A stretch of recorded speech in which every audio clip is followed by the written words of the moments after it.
푸른 하늘 은하수 하얀 돛배에 개수나무 한 나무 토끼 한 마리. 나의 고아를 막론하고 이 노래를 모르는 한국 사람이 있을까요? 여러분께서 이 노래를 들으시면 어떠신가요? 어렸을 적 함께 놀던 친구가 생각나시나요? 전 이 노래를 들으면 우리 아버지가 떠오릅니다. 아버지랑 쎄쎄쎄 하던 기억에 가슴 한편이 따뜻해지면서 코끝이 시릴 정도로 그 시절이 그리워져요. 제가 지금부터 들려드릴 이야기는 그렇게 아름다운 추억 이야기도 있고요. 추악한 인간들이 벌이는 막장 드라마도 있습니다. 저 고작 33살인데 참 별일 다 겪었죠? 여러분, 제 사연을 들으실 준비 되셨죠? 그럼 이제 이야기를 시작해 보겠습니다. 우리 부모님은 사이가 참 좋으셨던 기억이 있습니다. 사업하는 아버지와 웃음이 많은 어머니 밑에서 행복하게 자랐어요. 그런데 왜 저에게는 언니나 동생, 아무 형제가 없었던 걸까요? 집에 놀 자매가 있으면 좋겠다며 엄마를 붙잡고 물어보았지만 엄마는 그저 빙그레 웃고 마셨습니다. 나중에 알게 되었어요. 우리 엄마는 다낭성 난소증후군이라는 병을 일찍이 앓고 계셔서 임신이 힘드셨다고 합니다. 저를 임신하는 것도 병원에 다니면서 배란 유도제를 쓰고 어렵게 성공하신 거였다네요. 그런데 출산하면서 자궁이 더 안 좋아지시고 이후 다시 임신하기 어려운 몸이 되셨습니다. 그래서일까요? 엄마는 제가 심심해하면 늘 같이 놀아주셨어요. 마당이는 집에서 숨바꼭질이랑 술래잡기도 하고 쎄쎄쎄도 하고. 그래서 엄마 덕분에 전 언니나 동생 없이 잘 놀고 지낼 수 있었어요. 그렇지만 제가 10살 무렵에 엄마는 결국 지병이 악화되어서 돌아가셨습니다. 어머니가 돌아가시고 난 뒤 저는 외롭고 쓸쓸한 마음이었어요. 외동딸이라고 언니 대신 엄마는 친구처럼 함께 놀아주셨는데 이제 전 집에서 놀아줄 사람도 없어서 심심하기도 했고요. 그냥 벽에 기대서 마당을 바라보고 있는데 아버지가 말을 거셨어요. 우리 딸 여기서 뭐 하고 있니? 그냥 있어요. 심심하게. 아니, 왜 나가서 친구들하고 놀지 않고선? 요즘에 친구들은 학원 다닌다고 바빠요. 영어학원이랑 수학학원이랑 논술에 태권도까지. 그럼 우리 딸도 학원 다니고 싶어? 아니요, 전 공부하는 거 진짜 싫단 말이에요. 아, 참 심심한데. 아빠, 혹시 쎄쎄쎄 할 줄 아세요? 아빠도 어릴 때는 했었지. 근데 지금은 다 까먹었구나. 네가 한번 가르쳐 줄래? 이렇게 나처럼 손바닥을 펴고 부딪히고 노래 부르면서 푸른 하늘 은하수 하얀 돛배에 개수나무 한 나무 토끼 한 마리. 이렇게 아버지는 엄마 없이 자라는 저랑 노력해서 놀아주시기도 하고 운동회 날 엄마 대신 학교에 오셨어요. 지금 생각해보면 최선을 다해서 제가 엄마의 부재를 느끼지 못하도록 절 신경 써주셨습니다. 우리 아버지는 사업가라서 정말 바쁘시거든요. 그러기가 쉽지 않았을 텐데 저를 그렇게나 사랑해 주셨다는 것을 지금은 알고 있어요. 우리 아버지는 성우산업회사를 세우고 한평생을 바친 창업주이십니다. 회사는 알루미늄 압출 제품 등 다양한 알루미늄 소재를 가공하는 업체인데 연매출 200억을 달성하는 알짜배기 중소기업이에요. 처음부터 회사가 이렇게 컸던 것은 아니었습니다. 주문권을 생산하는 연 매출 10억대의 단순한 제조기업으로 시작했지만 지속적인 설비 투자에 집중하고 신제품 개발 및 품질 향상을 위한 연구에 대한 지원을 아끼지 않은 결과 지금의 소재 부품 전문기업으로의 도약에 성공한 것이죠. 꾸준히 연구개발 및 경쟁력 향상에 집중해온 노력의 결과 15년 전에 한국산업은행 유망 중소기업에 지정되는 쾌거를 이루기도 했어요. 그날을 기념하기 위해 아버지는 회사를 위해 일하신 직원분들을 모시고 조촐하게 우리 집 마당에서 파티를 열었답니다. 회사가 지금까지 성장한 데에는 좋은 직원분들의 노력을 간과할 수 없는데요. 특히 초창기부터 아버지와 함께 회사를 일군데 일조하신 문 전무님, 비서실장으로 계신 김상무님은 회사의 핵심 중역이세요. 두 분은 회사 임원뿐이지만 우리 집에 자주 놀러와서 같이 고기도 구워 먹고 아버지와 바둑을 두는 아버지와 막연한 친구 동생 사이이기도 하거든요. 그러면 좀 예의 없지만 어릴 때부터 봐온 분들을 아직도 삼촌이라고 부르면서 가깝게 지내고 있어요. 아버지의 사랑을 듬뿍 먹고 자라난 저는 아쉽게도 좋은 머리나 야망을 갖추지 못했습니다. 아무래도 아버지를 닮지 못했나 봐요. 그럭저럭 서울 중위권 대학을 졸업하고 나서 마땅히 할 일이 없었는데 여행사를 운영하는 아는 언니가 여행 작가를 제게 제안해 왔습니다. 그 여행사에서 파는 여행 상품을 직접 다니면서 사진도 찍고 여행기를 써서 홈페이지에 올리는 일이었어요. 제가 좋아하는 여행도 마음껏 할 수 있었고 시간이나 장소에 구애받지 않는 자유로움에 끌려서 여행 작가로 잘 지내고 있는데 어느 날 아버지가 진지하게 말씀하셨습니다. 내 건강이 언제까지 괜찮을지 몸이 허락해줄지 모르겠구나. 네가 어서 결혼하고 안정된 가정을 이루어야 아버지가 안심할 수 있을 것 같다. 이 아비가 눈여겨보고 있는 신랑감이 있는데 한번 만나보겠니? 제가 남자친구가 있는 것도 아니고 아버지가 이렇게 간곡히 말씀하시는데 그 뜻을 따라야죠. 아버지가 소개해준 남자는 아버지 회사 직원 중 초고속 승진한 김지훈 과장이었습니다. 직접 만나본 지훈 씨는 이병헌을 닮은 잘생긴 얼굴의 남자였습니다. 어떤 여자라도 만나본다면 호감 가질 만한 남자였는데 남자의 외모를 그리 따지지 않는 저이지만 막상 잘생긴 남자가 좋긴 좋더라고요. 사장님 소개로 나오기는 했지만 제 생각보다 더 아름다운 여성분이시네요. 처음 뵙겠습니다. 김지훈이라고 합니다. 저도 반가워요, 지훈 씨. 아버지가 회사분을 소개해 준다기에 기대 안 했는데 지훈 씨야말로 참 잘생기셨네요. 네? 아버지요? 그럼 수혜 씨가 사장님의 따님이셨다는 말씀... 저는 미처 몰랐습니다. 사장님이 그저 소개해줄 아가씨가 있다고만 하셨는데... 그러셨군요. 아버지도 참 짓궂으세요. 사장 딸이라 제가 부담스러우신 건 아니죠? 당황해서 부끄럽다는 듯 얼굴을 붉히니 그가 귀여워 보였습니다. 저보다 3살이 많았지만 말이죠. 대화가 서로 잘 통하는 데다가 명문대학교를 졸업해서 회사에서 인정받는 능력남이었던 지훈 씨에게 점점 끌렸어요. 지훈 씨는 머리가 똑똑해서 그런가 말도 참 조리 있게 잘했어요. 그가 하는 말이라면 똥으로 된장을 쓴데도 믿을 만큼 말이죠. 뿐만 아니라 지훈 씨는 매너가 참 좋았어요. 제가 차에 타고 내릴 때마다 미리 차문을 열어주고 제 머리가 차에 부딪히지 말라고 커다란 손바닥으로 제 머리를 감싸줄 때면 마치 공주님 대접받는 기분이었답니다. 지훈 씨와 데이트를 하러 나갈 때마다 아버지는 흐뭇한 미소로 저를 지켜보셨습니다.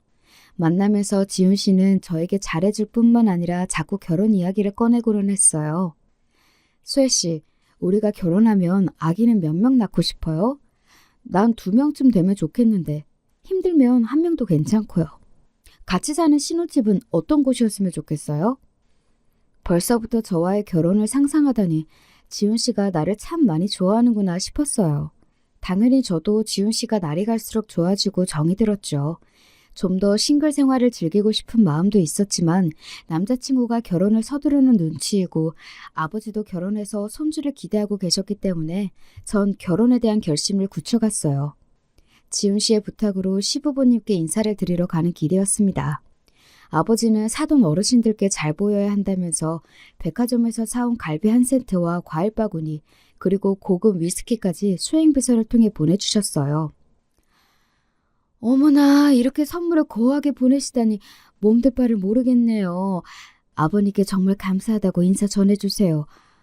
이걸 어쩌나. 나는 그냥 집밥만 준비했는데 우리 집도 누추하죠? 별 말씀을 다 하세요, 어머님. 저 집밥 정말 좋아해요. 맛있게 잘 먹겠습니다. 그리고 집도 너무 예뻐요. 화초도 많고요. 네, 내 화초 키우는 취미가 있어서 이렇게 집에 많이 들여놨다고 바깥 양반은 매일 타박이라오. 내가 무슨 타박을 했다고 그러시오? 야, 아들아, 그 며느리가 가져온 위스키 좀 따봐라. 이런 고급은 평생 처음 본다. 이런 건 값이 얼마나 하려나? 어머님, 우린 곧 가족이 될 텐데 제가 아랫사람이니까요. 저한테 말씀 편하게 해주셔야 저도 편하게 어머님 대할 수 있죠. 그래도 사장님 따님이신데 어찌 감히... 아니요. 아니, 난 그냥 이렇게 존댓말 쓰는 게 편해요. 아직 우리 애랑 정식으로 결혼한 것도 아니고. 그럼 식사 맛있게 해요. 이렇게 밥을 차려주시고 어머님은 부엌으로 가버리시는 겁니다. 함께 식사를 하자고 해도 예비 시모는 누룽지를 끓여야 한다, 후식을 준비해야 한다는 핑계를 대시면서 저와 겸상을 끝까지 안 하셨어요. 하지만 저에게 친절히 잘 대해주시고 이런저런 간섭을 하실 분은 아닌 것 같아서 걱정하던 시댁 스트레스는 없겠구나 싶어 안심이었죠. 식사를 마치고 나서 저는 혼자 시댁을 둘러보았습니다. 그리고 지훈 씨가 쓰는 방을 구경하다가 책상 서랍에서 이상한 것을 발견했어요. 그것은 예전 사귀던 여자와의 연애 편지였습니다. 사람 촉이라는 게 참 이상하죠?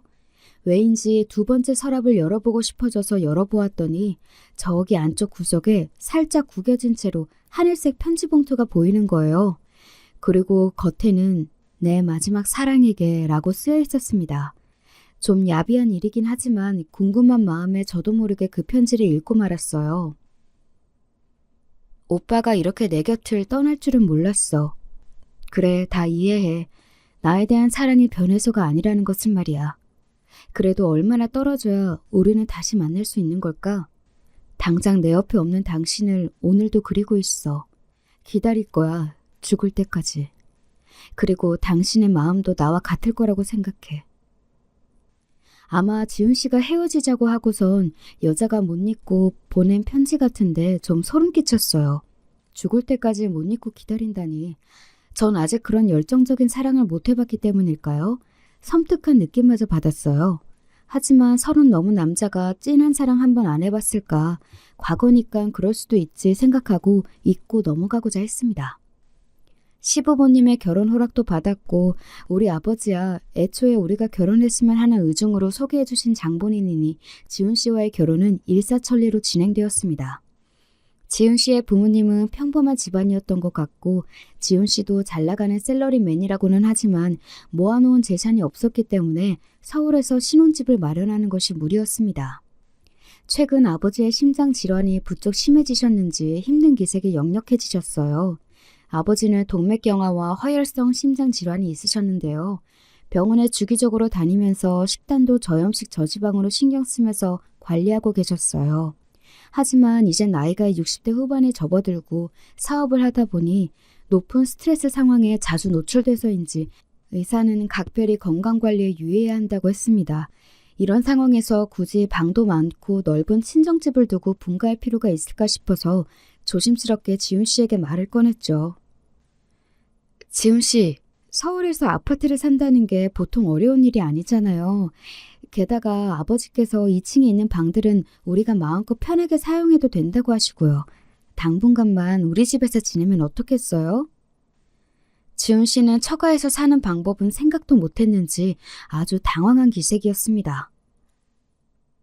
글쎄, 꼭 그래야 하는 걸까? 솔직히 말하자면 아버지 건강이 걱정돼서요. 아버지 심장이 나쁜 편이라서 유일한 자식인 내가 곁에서 보살펴드리고 싶어서. 우리 아버지가 어떤 마음으로 나를 키워주셨는지 그동안 여러 번 얘기한 거 알죠? 아버님 지병이 있으셔? 지훈 씨는 눈을 반짝이며 궁금해했습니다.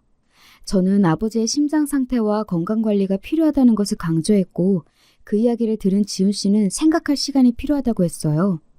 그리고 며칠이 지나자 지훈 씨는 결심이 섰다면서 친정집에 신접살림을 차리는 것에 동의했습니다.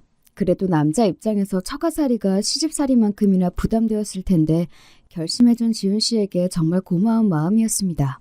그만큼 아내로서 그에게 잘해줘야겠다고 다짐을 했어요. 우리는 많은 분들의 축복 속에서 무사히 결혼식을 마치고 친정집 2층에서 신혼을 보냈습니다. 2층에는 욕실이 딸린 안방과 서재 그리고 작은 방이 하나 더 있었기 때문에 우리 둘이 살기에 부족함이 없었죠. 저는 결혼해서도 옆에서 아버지를 보살필 수 있고 새로운 환경에 적응할 필요가 없으니 참 좋았습니다. 결혼한 지 얼마 되지 않았는데도 아버지는 저에게 혹시 아기 소식은 있냐고 자주 물어보셨어요. 아마도 아버지 자신의 건강이 염려되어서 빨리 손주를 갖고 싶으셨던 모양이에요. 아버지, 올해 결혼한 지 한 달 남짓 되었을 뿐이에요. 너무 조급해 하시는 거 아니세요? 그래, 나도 조급한 거 알고 있다만 괜히 불안하고 그렇구나. 내 마음이. 요즘은 워낙 젊은 부부들이 불임이 많다고 하는데 너도 몇 개월 지나도 소식이 없으면 병원에 다녀보자꾸나. 이렇게 채근하는 아버지와 달리 희한하게 시댁에서는 손주에 대한 어떠한 부담이나 말씀도 없으셨어요. 시아버님은 우리 아버지보다 더 나이가 많으셨고 남편 역시 집에서 외동아들이었기 때문에 후손에 대한 집착이 남다를 줄 알았는데 말이에요. 처가살이도 허락해 주시고 며느리에게 손자 타령도 안 하시는 이해심 많은 시부모님이라 감사하다고 생각했을 뿐이죠. 하지만 하늘을 봐야 별을 따지요.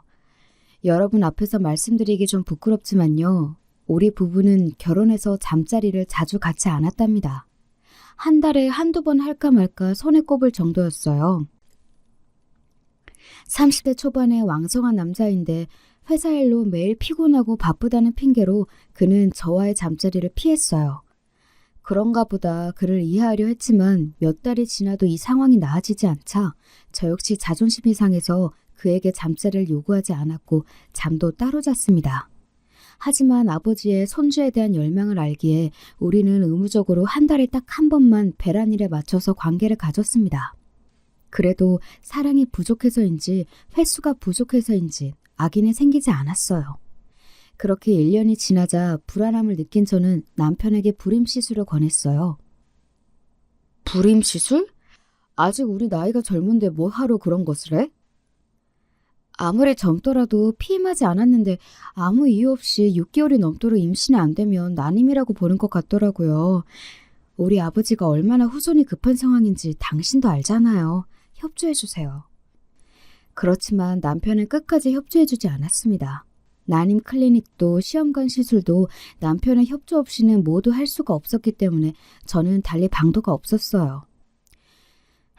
저는 매일 한숨만 나왔습니다. 연애 시절에는 그렇게 나를 공주 대접해주면서 잘하던 남자가 결혼도 일찍 하자고 성하더니 막상 결혼하고 나니 나를 찬밥 심세 취급하는 것만 같았고 결혼 생활이 이렇게 지루하고 김 빠진 맥주 같을 줄은 몰랐으니까요. 아버지는 장차 자신의 사장 자리를 남편에게 물려줄 생각이셨는지 남편은 누구보다 빠른 승진을 했습니다. 그렇게 해주면 더 아버지에게 감사해야 하고 저에게 잘할 줄 알았지만 결과는 정반대였어요. 그가 높은 자리를 가면 갈수록 더 바쁜 그와 집에서 마주치는 시간은 줄어만 갔어요. 게다가 저를 비롯한 모든 것에 대해 불만이 가득 찬 듯한 느낌이었습니다. 남편의 짜증과 신경질이 날로 늘어나고 눈빛은 차가워졌어요. 도대체 요즘 당신 왜 그래요? 회사 일이 잘 안 풀리나요? 아님 뭐 다른 문제라도 생겼어요? 부부끼리 서로 말을 해야 알죠.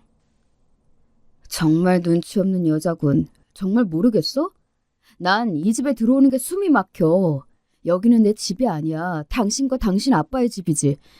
집에 들어오면 마음 편하게 쉬기도 하고 그래야 하는데 툭하면 회사 일을 논의하자고 집에서 시도 때도 없이 부르시는 장인 어른도 싫고 나를 남편으로 존중하지 않는 당신 태도도 신물이 나. 전 이해가 가지 않아요. 제 어떤 태도가 당신한테 그렇게 느껴지는 거죠? 당신 건강 때문에 아침 일찍 녹즙도 갈아주고 요모조모 신경을 쓴다고 쓰고 있는 것 같은데. 그런 걸 남편인 내가 일일이 말해야 하나? 일단 이 집에 있는 것 자체가 숨막히니까 난 아무래도 따로 나가 살아야겠어. 그리고 남편은 정말 회사 근처에 오피스텔을 얻어서 일주일 중 4, 5일은 거기에 머물고 우리 집에는 잘 오려고도 하지 않았습니다. 참다 못한 저는 아버지께 분가를 말씀드릴 수밖에 없었습니다. 지금 남편은 분가하고 싶다고 제게 시위하는 것일 테니 말입니다. 분가 얘기에 아버지는 내심 서운해하셨지만 이해하신다면서 직접 좋은 동네에 아파트를 매입해 주셨습니다. 저는 남편과 화해하고 싶어서 분가 얘기를 할 겸 남편이 지내는 오피스텔에 갔어요. 그리고 남자 혼자 사는 집이 오죽할까 싶어서 집 정리와 청소를 할 겸 말이죠. 저는 그곳에서 뜻밖의 물건을 발견하고 맙니다. 여성용 스타킹이 욕실 수건걸이에 걸려있는 거예요. 돌아온 남편에게 그것을 눈앞에 보여주고 물었죠.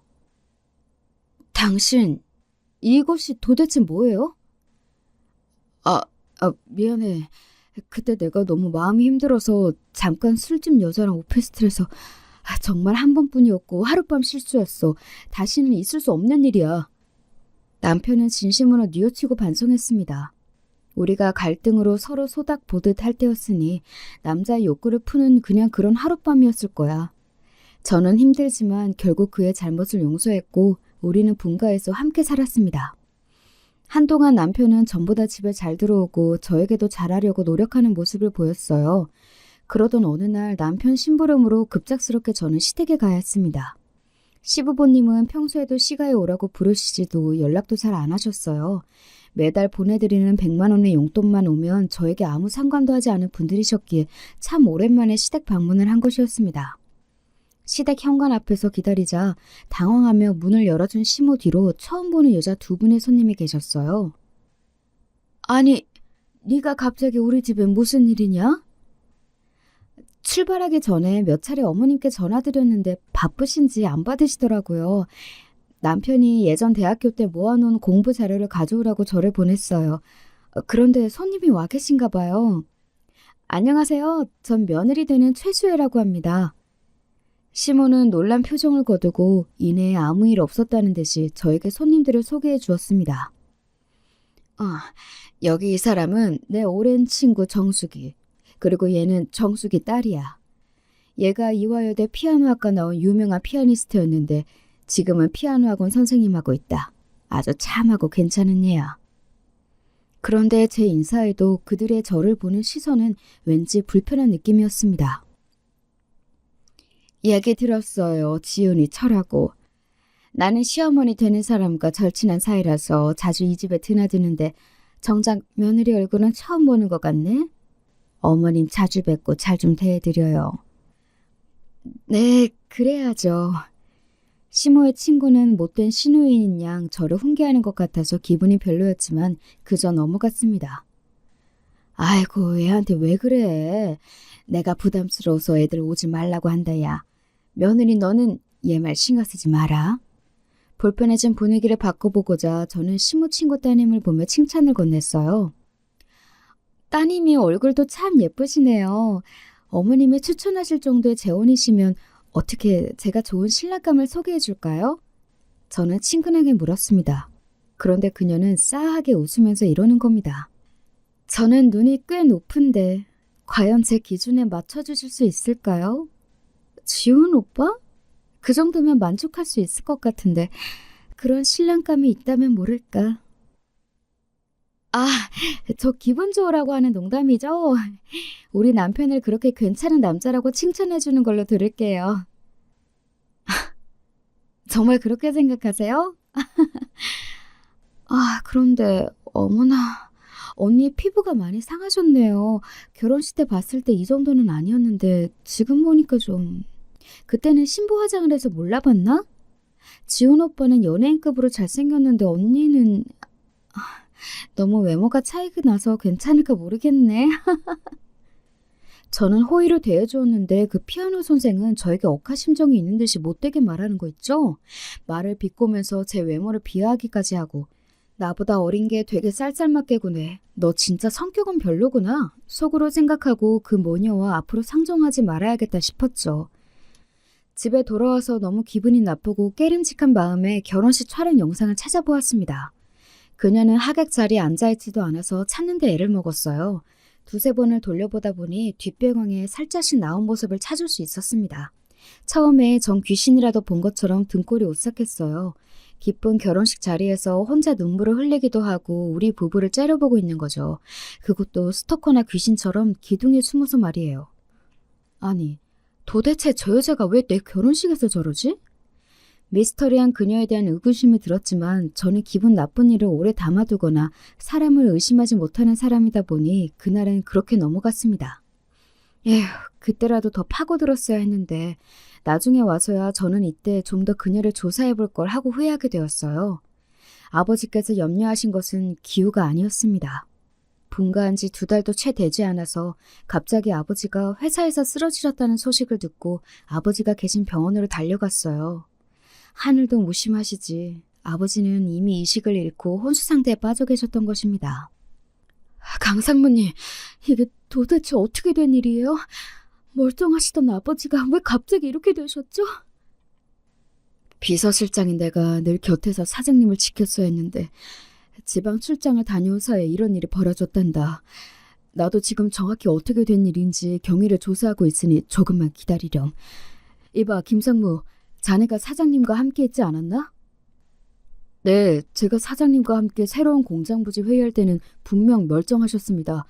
그냥 가슴이 답답하고 좀 아프다는 말씀은 하셨지만 원래 드시던 약을 드시겠다고 말씀하셔서 저는 안심하고 사장실에서 나왔어요.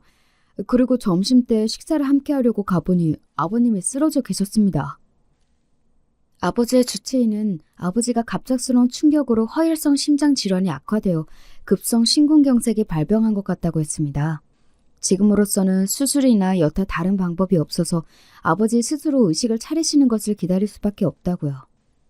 저에게 유일한 가족인 아버지가 잘못되신다는 생각만으로도 저는 정신이 아득해졌고 실신한 것처럼 세상이 빙빙 도는 기분이었습니다.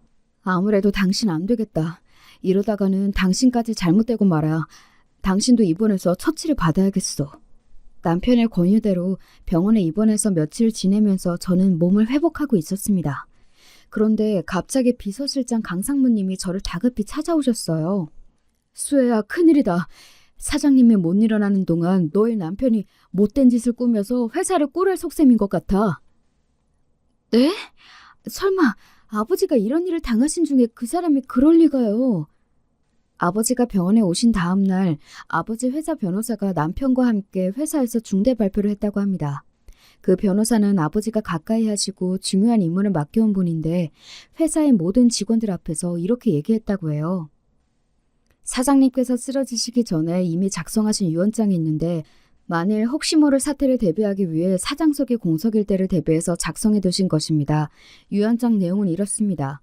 사장석이 공석이 되면 2주 뒤 김지훈 상무가 정식으로 사장직을 맡게 된다. 그렇지만 형님이 이럴 리가 없거든. 요즘 들어서 김 상무가 생각만큼 회사에 열정을 갖고 일하는 사람이 아니라고 도리어 직책을 강등시키려고 고민하고 계셨다고. 그런데 회사 사장 자리를 갑자기 왜 너희 남편에게 물려주겠니? 차기 사장 자리와 같이 중요한 일은 늘 나와 문정무랑 상의하던 분이 우리도 모르게 독단적으로 결정해서 유언장까지 쓰실 분이 아니라고. 나와 너희 아버지가 함께 회사에 바친 세월이 자그마치 35년이다. 이것은 분명 너희 남편이 뭔가 일을 꾸민 게야. 저도 아버지에게서 차기 사장직을 남편에게 물려준다는 말씀을 들어본 적이 없습니다. 그리고 굳이 선택하라면 남편보다는 강상무님의 말에 더 신뢰가 갔어요. 강상무님은 저에게 이 일을 조사해서 해결할 방법을 찾겠다고 돌아가셨어요. 병원에 누워있던 저는 참으로 심란했습니다. 믿고 있던 남편이 정말 이 모든 일을 꾸민 걸까요? 우리 아버지가 갑자기 저렇게 되신 것도 그 사람 때문일까요? 저는 한없이 괴로웠지만 이대로 가만히 누워있을 수만은 없었어요. 그리고 아버지가 계신 병실에 가서 아버지 앞에서 목 놓아 울었지요. 아버지, 이러고 계시면 어떡해요? 강사모님 말대로 남편이 아버지를 이렇게 만든 거예요? 회사를 차지하려고 계략을 꾸민 거냐고요? 아버지는 다 알고 계시잖아요. 이렇게 누워있지만 말고 어서 일어나세요. 어서요. 제 서러운 외침에도 아버지는 평온한 얼굴로 누워 계실 뿐이었습니다. 병원에서 나와 집에 들어가자마자 저는 못 볼 광경을 보고 말았어요.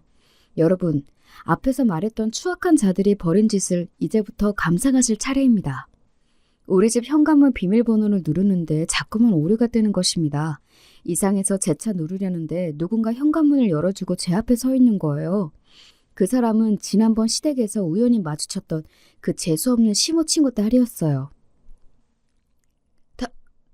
당신이 왜 우리 집에 있는 거야? 그리고 제멋대로 현관 비밀번호까지 바꿔놓고? 집에 들어서서 보는데 거실에는 온통 처음 보는 가구들이 들어차 있었습니다.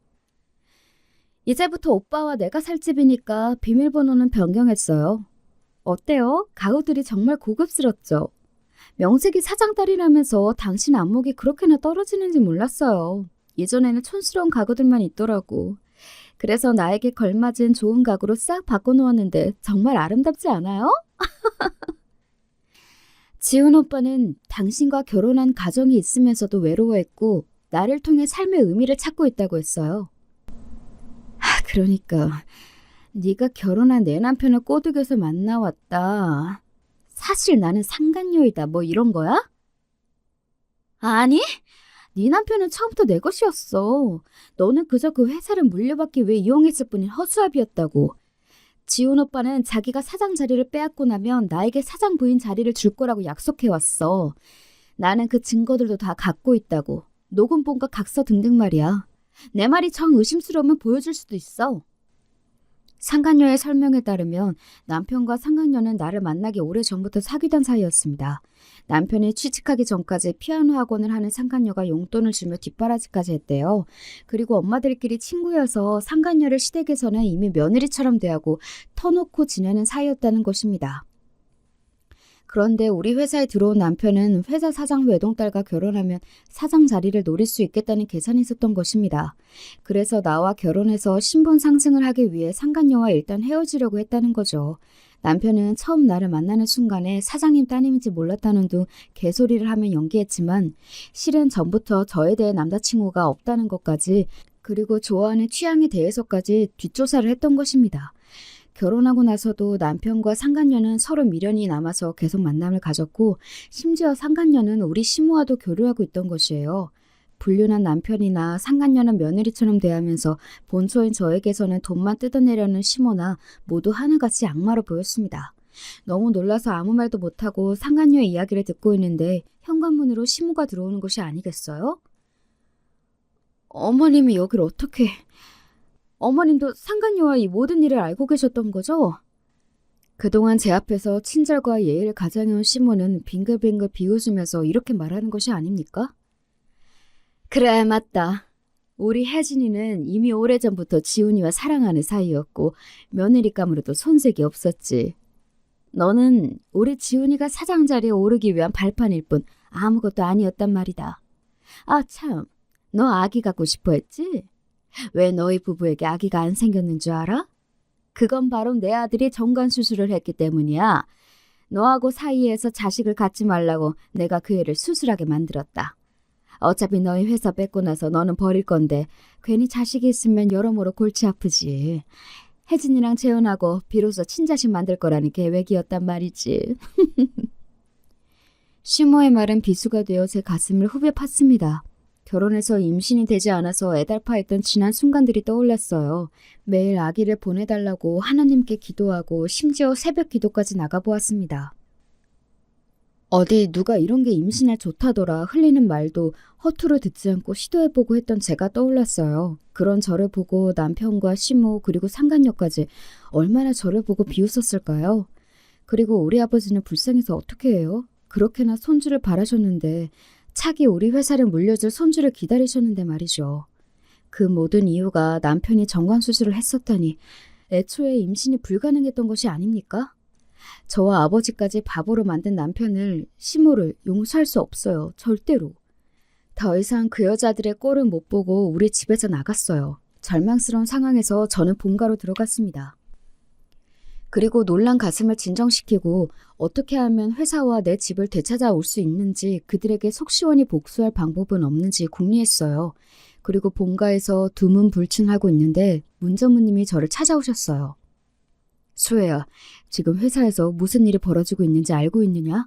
김상무 그 개자식은 대놓고 이제 회사는 내 거야 라며 사장처럼 굴고 있다. 오랫동안 함께 회사에 재직한 원로 직원들에게 막대하고 있어. 나이가 들었으니 어서 퇴사하라고 압박을 가하고 있단다.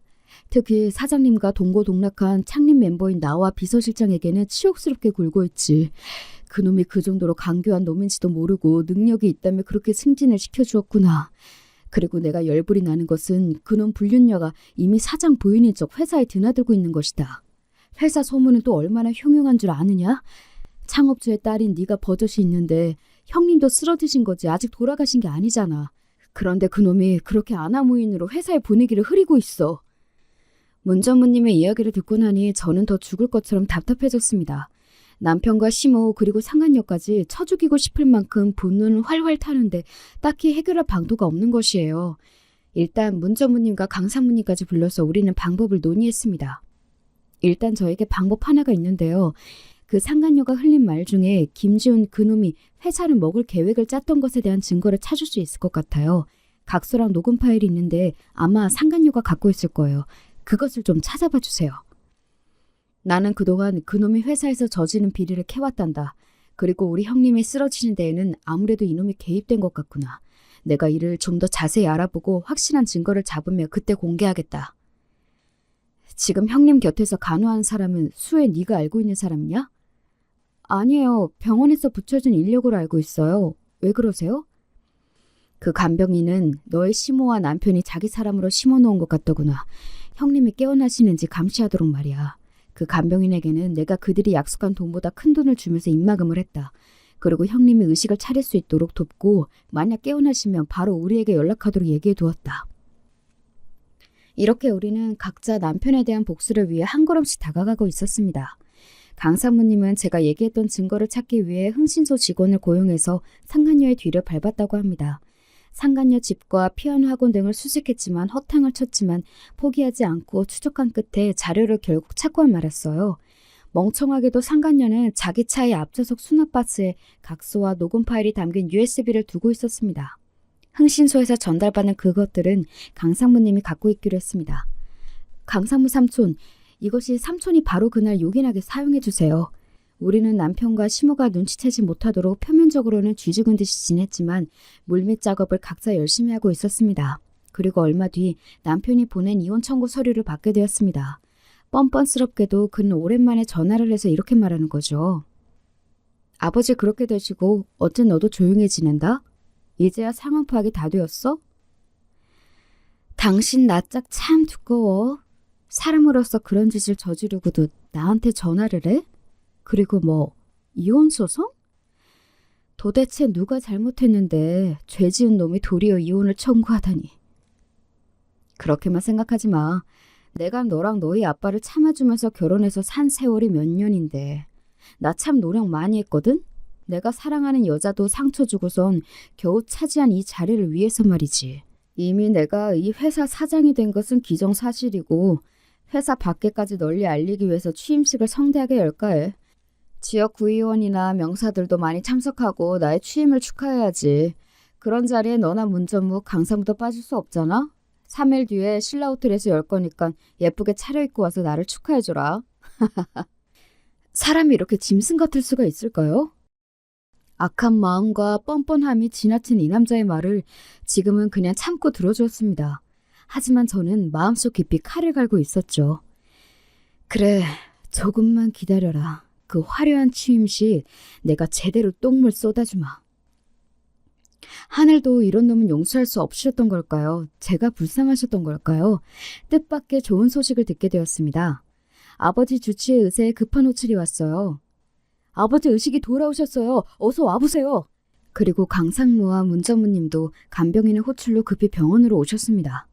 저는 병원으로 가는 길에 변호사에게 연락해서 한시라도 빨리 병원에 와달라고 했어요. 병원에 가보니 아버지는 겨우겨우 눈도 깜빡이고 입도 조금씩 움직이셨습니다. 아빠, 정신이 드세요? 괜찮으세요? 아버지는 기운이 없으셔서 제가 귀를 아버지 입에 가까이 대야 들을 수 있을 만큼 작은 소리로 말씀하셨어요. 난 괜찮다. 강사모한테 얘기 들었어. 사회 그 자식이 몹쓸 일을 벌였다지. 아버지는 그놈이 아버지에게 했던 짓을 폭로하셨습니다. 아버지가 쓰러지던 날 아침 일찍 남편은 변호사와 아버지 사무실에서 만나자고 급히 불렀습니다. 이보게, 갑자기 무슨 일인가? 변호사를 불렀으니 어서 유언장을 작성하세요. 유언장에는 첫째, 당신 재산을 나에게 물려줄 것. 그리고 둘째, 성우산업의 사장직이 공석인 경우 나 김지은 상무가 그 자리를 이어받는다는 것. 이 내용이 꼭 들어가야 할 것이야. 무슨 말도 안 되는 소리를. 자네 미쳤나? 내가 왜 그런 짓을 해? 이제 보니 너 그런 속셈으로 내 딸과 결혼했어? 그래. 그래서 마음에 안 드는 네 딸년과 결혼하고 개같이 처가살이하면서 3년을 참고 살았지. 바로 오늘을 위해서 말이야. 어서 변호사한테 유언장 작성시키고 않고 뭐해? 이놈이? 비서실장 어디 갔나? 보디가드 불러서 이 새끼 당장 끌어내! 지금 비서실장은 울산으로 출장 가지 않았습니까? 보디가드도 내가 다른 데 보냈고 장인어른은 내 말을 따를 수밖에 없을 텐데요. 내가 이 회사의 운명줄을 쥐고 있어요. 지난번 회사 자산을 담보로 100억을 긴급으로 대출했던 은행 있죠? 거기 은행장이 바로 내일 대출금을 회수하라고 하면 이 회사는 어떻게 될까요? 그래서는 안 돼! 그러면 우리 회사는 부도가 나고 만다고. 그러니까 이 회사 망하는 걸 보고 싶지 않다면 당장 유언장이나 작성하라고.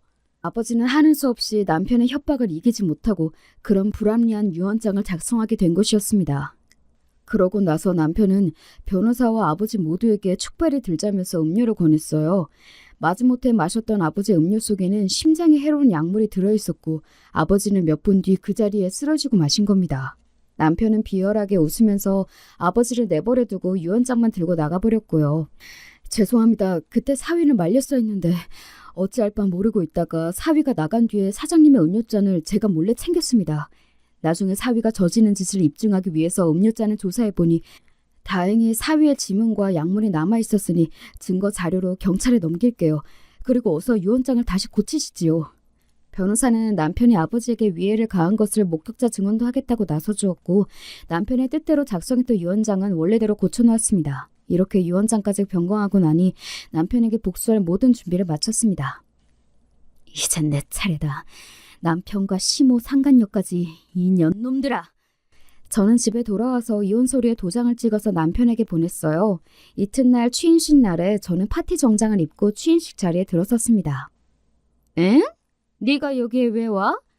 낯짝도 두껍다. 너 이혼 도장도 찍었다면서 아무것도 아닌 게 이런 좋은 날 망치려고 그래?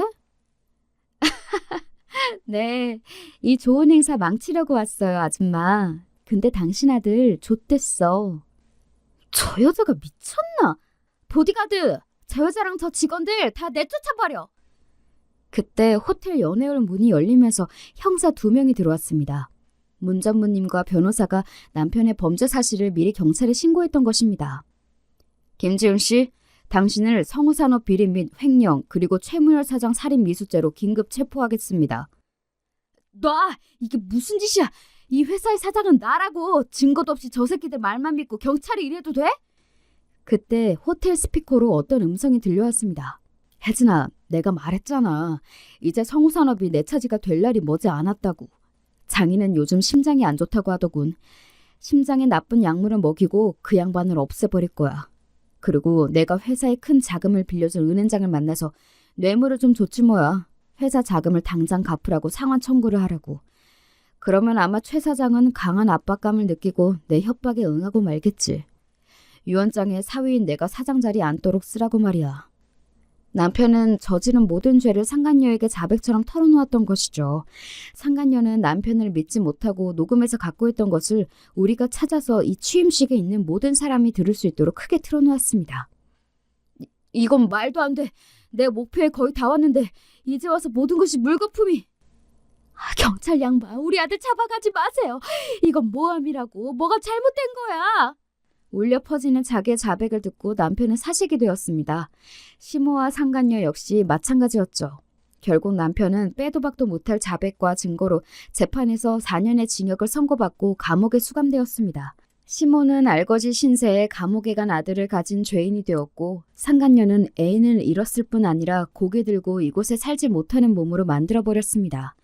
저는 상간녀의 피아노 학원 앞에 플래카드를 달아놓았습니다. 극악무도한 상간녀가 여기에서 순진한 아이들을 가르치고 있어요. 또 상간녀가 한 짓들을 낱낱이 고하는 대자보를 학원문에 붙였어요. 플래카드와 대자보를 본 상간녀는 얼굴이 하얗게 질려서 본즉시 철거했지만 때는 이미 늦었어요. 피아노 학원에 대한 소문은 삽시간에 동네에 퍼지고 학원 아이들은 모두 학원을 끊었어요. 뿐만 아니라 학원으로 학부모들의 항의 전화가 빗발쳤지요. 네가 뒤로 상간녀 짓 하고 다녔다면서? 내 아들이 1년 넘게 그 학원 다녔는데 너를 보고 이상한 짓 배웠으면 어떻게 책임질 거야? 어떤 아버지는 상간녀 본처를 내쫓은 악한 행실을 숨기고 교육업에 종사한 것은 기만이라면서 손해배상 청구를 하겠다고 나오기도 했답니다. 아무리 법에서는 간통죄가 없어졌다고 하지만 우리네 정서에서 분류는 나쁜 짓이라는 공감대가 있잖아요. 저는 그저 상간녀의 실체를 조금 보여줬을 뿐인데 그 파장은 제 생각 이상으로 컸어요. 상간녀가 당한 일을 떠올리니 저는 지금도 통쾌하기만 해요. 지금 이 글을 보시는 여러분도 같은 생각이시죠? 자신의 야망 때문에 불륜으로도 모자라서 장인까지 죽이려고 했던 남편과 그를 도와준 시모와 상간녀는 모두 사람답지 못한 삶을 살게 되었죠. 모두 자신들이 저지른 죄로 인해 받게 된 벌이니 당연한 결과가 아닐까요? 쓰러지셨던 아버지는 아직 병원에 계시지만 많이 호전된 상태가 되셨어요. 그리고 문전무님과 강상무님 두 분께서 함께 회사의 사장 역할을 대행하고 회사는 다시 잘 돌아가고 있습니다. 아버지는 두 분께 사장직을 물려주고 싶다고 말씀하셨지만 두 분은 한사코 아버지가 회복되고 사장직에 복직하시라면서 비워두고 있으시죠. 저는 이혼한 뒤 신혼집을 처분하고 본가에 들어와서 살고 있습니다. 그리고 결혼 전에 했던 여행 작가 일을 하고 있어요. 이렇게 저의 파란만장했던 결혼과 이혼, 그리고 회사를 놓고 버린 암투는 막을 내렸습니다. 여러분께서 재미나게 읽어주셨으면 좋겠다는 바람을 갖고 저는 물러갈게요.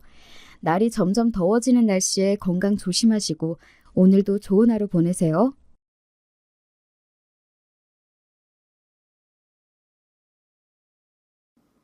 안녕하세요. 저는 경기도 수원에 사는 50대 여자입니다. 매일 사연을 듣기만 하다가 저한테도 영화에나 나올 법한 일이 일어나 제보하게 됐습니다. 여러분, 권선징악, 사자성어 아시죠? 저는 사실 어릴 때 학교에서 권선징악 얘기를 많이 들었으나 직접 경험은 딱히 해본 적이 없었어요. 생각해보면 너무 평범하게 살아서 그랬던 것 같기도 해요. 그런데 이번에 정말 말 그대로 나쁜 사람이 벌을 받고 착한 사람이 복을 받는 얘기가 저한테도 일어나 제보하게 됐습니다. 바로 저희 시댁과 관련된 얘기예요. 정확히는 아주버님 아내인 형님이요. 전 사실 결혼할 때까지만 해도 이런 일이 일어날 줄 몰랐어요. 전 그냥 남편과 대학에서 처음 만나 연애하고 결혼했죠.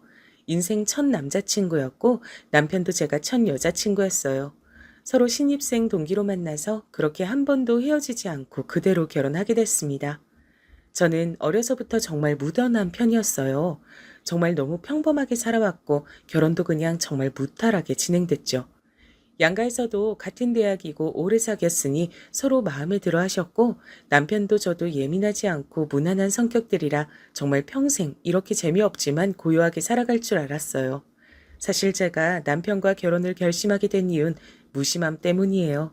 제가 이런 얘기를 하면 제 친구들은 다정한 사람이 최고라고 하던데 전 이상하게 남편의 무심함과 예민하지 않고 무던한 모습이 그렇게 좋더라고요. 아무튼 그래서 그렇게 시댁에 처음 인사 갔을 때가 기억나요. 남편은 아버지가 초등학교 때 돌아가셨다고 미리 저에게 말을 했었어요. 그래서 시어머니가 홀로 살고 계셨고 형이 한 명 있는데 그 형은 결혼해서 나가 산다 그랬죠. 딱 저 말만 듣고 사실 걱정을 많이 했어요. 왜냐면 홀 시어머니는 힘들 수도 있다고 주위에서 그랬거든요. 그러나 시어머니의 첫인상은 굉장히 화끈하셨어요. 드디어 미영이가 우리 며느리가 되는구나. 진짜 가족이 되다니 너무 기뻐. 오래 만났고 제가 남자친구 군대도 다 기다려주어서 시어머니는 저를 굉장히 예뻐하셨습니다. 말은 그렇게 많지 않으셨지만 홀로 형제를 키워서 그런가 마냥 호락호락하진 않으셨어요.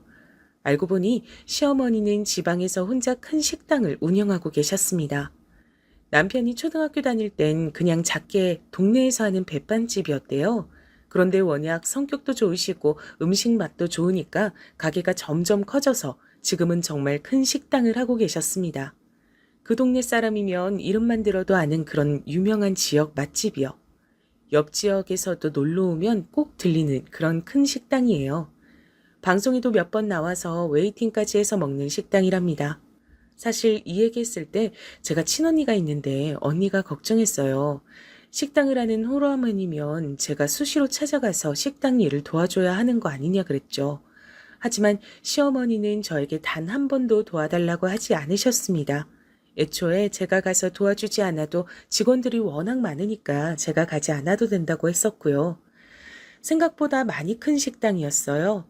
저는 오히려 어머님 식당이 너무 커서 놀랐던 기억도 나요. 남자친구가 전혀 티를 내지 않아서 몰랐죠. 남편의 형은 성격이 남편과 비슷했어요. 무난했단 말이죠. 형제가 둘 다 예민하지 않고 말도 많지 않았어요. 그리고 아주버님은 매우 바쁘셨습니다. 그래서 잘 볼 수가 없었어요. 이렇게 무난한 성격들 덕분에 시어머니는 홀로 형제를 키우면서 엄청나게 힘든 일은 없었다 그러더라고요. 그리고 뒤에서도 말하겠지만 사실 시어머니는 정말 최고랍니다. 제가 다른 복은 없어도 시어머니 복은 정말 많아요. 단순히 재력만 좋으셨던 게 아니고 성격도 정말 좋으셨습니다. 이건 뒤에 가서 더 자세히 말씀드릴게요. 그런데 제가 시댁에 가서 제일 놀랐던 게 뭔지 아세요? 시어머니도 형도 남편도 평범했는데 형님, 그러니까 남편 형의 아내가 정말 놀라웠어요. 왜냐면 정말 제가 이때까지 봤던 사람 중에 제일 밝았어요. 저를 보자마자 어머, 동서될 분이세요? 정말 반가워요. 제가 얼마나 기다렸는지 몰라요. 하시면서 반겨주셨어요. 사실 이미 결혼한 친구들이 저한테 고부 관계 스트레스보다 며느리 관계 스트레스가 더 크다 그랬거든요. 그리고 언니도 저한테 형님이 이미 있다고 하니까 걱정했었고요. 제 성격에 당하고 살 수도 있다고 무슨 일 일어나면 자기한테 꼭 말하라고 했었죠. 그런데 저를 처음 보자마자 저렇게 반겨주셔서 저는 너무 행복했어요. 친언니한테 자랑도 할 정도로요. 어머, 동서 친언니가 있어요? 그럼 더 잘됐다. 언니처럼 편하게 대해줘요. 형님은 정말 텔레비전에 나오는 연예인들보다 성격이 밝더라고요. 저는 낯을 굉장히 많이 가리는 편이라 시댁 가족들에게 어떻게 다가가야 하나 정말 걱정이 많았어요. 하지만 어머니도 절 따뜻하게 맞이해 주시고 형님도 절 반겨주시니까 결혼 초반에 굉장히 기분이 좋았어요. 남편한테 듣기론 형님은 그 지역 토박이래요. 그래서 남편 어머니의 식당이 커가는 것을 다 직접 보고 자랐다고 하더라고요. 아주버님과도 아주 어렸을 때부터 알던 사이였고요. 그래서 시댁에 갈 때 형님이 있을 때와 없을 때는 확실히 분위기가 달랐어요. 시어머니가 혼자 산다고 제가 말했죠? 형님은 혼자 사시는 시어머니에게 정말 거짓말 안 하고 이틀에 한 번씩은 찾아갔대요. 찾아갈 때마다 먹을 것도 사가고 가서 어머님 맛있는 것도 많이 사드리고 그랬다 그러더라고요. 시어머니가 혼자 주택에 사셨는데 주택 사시는 분들은 아시겠지만 관리를 엄청나게 해줘야 하잖아요. 손이 너무 많이 가서 힘든데 그런 사소하게 챙겨야 하는 것도 형님이 하셨대요. 심지어 아니 여행도 둘이 다녔대요. 제주도 여행을 시어머니와 며느리 둘이 가는 게 가능한 건가요? 여러분, 심지어 그런 제안들은 다 형님 입에서 나왔다고 하더라고요. 그렇게 지극정성으로 챙기니 저도 슬슬 눈치가 보이기 시작했어요. 저희 시어머니 성격상 저한테 절대 뭐라 눈치 주시는 분은 아니세요. 그래도 제가 아무리 묻어내도 바보가 아니잖아요. 형님이 매번 저렇게 나서니까 나도 같은 며느리 입장이니까 눈치가 보였어요. 그 누구도 저에게 너도 좀 챙기라고 그렇게 말하진 않았죠. 그냥 저렇게 행동하니까 슬슬 불편해지더라고요. 친구들한테 말하니 형님이 고단수라던데 그땐 그 말이 뭔지도 몰랐어요. 언젠가 너무 신경 쓰여서 남편에게 말했던 적이 있어요. 여보, 근데 형님 저러시는 거 아주버님이 시킨 건 아니겠지? 형이 누구한테 그런 거 시킬 사람이냐? 그냥 현수 혼자 저러는 거야. 당신 너무 저기에 신경 쓰지 않아도 돼. 무시하려 해도 같은 며느리니까 좀 불편한 건 사실이야. 당신은 여자가 아니라 완전히 내 마음을 모르겠지만 말이야. 당신 나처럼 묻어놓은 줄 알았는데 아니네. 아니 이 사람 진짜 왜 이래? 장난이야. 근데 정말 무시해도 돼. 형수 저러는 거 당신 딱 보면 모르겠어? 어머니 가게 물려받으라 그러는 거잖아. 식당이 가면 갈수록 더 유명해지고 있잖아. 그거 노리고 그러는 거야. 이제야 해답이 보이는 기분이었어요. 저는 전혀 눈치를 채지 못하고 있었는데 바로 가게를 노리고 시어머니에게 잘해준 거라고 하더라고요.